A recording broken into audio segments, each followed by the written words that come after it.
For this particular problem, since it's a subtraction, let's use our definition of subtraction of adding the opposite by change this to an addition and change the signs here to the opposite signs.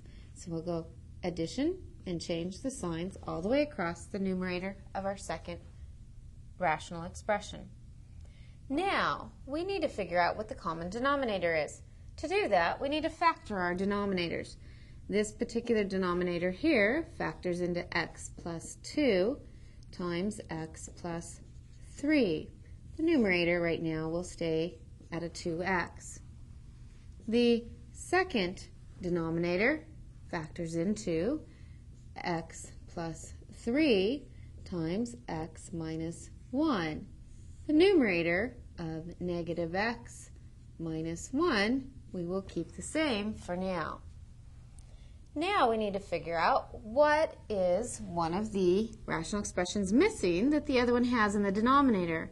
This has an x plus 2 times an x plus 3, but it does not have this x minus 1. So we'll multiply the numerator and the denominator by x minus 1. This particular one here has an x plus 3 and an x minus 1 multiplied in the denominator, but it does not have this x plus 2. So we'll multiply the numerator and denominator by an x plus 2.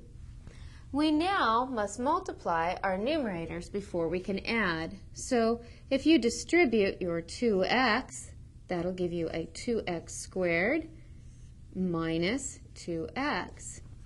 Here, if you FOIL that, you're going to get a negative x squared minus 2x minus x minus 2.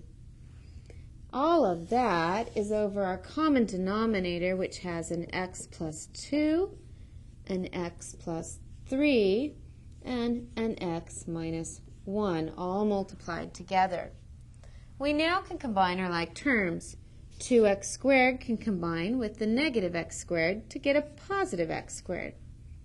Negative 2x plus the negative 2x plus the negative x is negative 5x.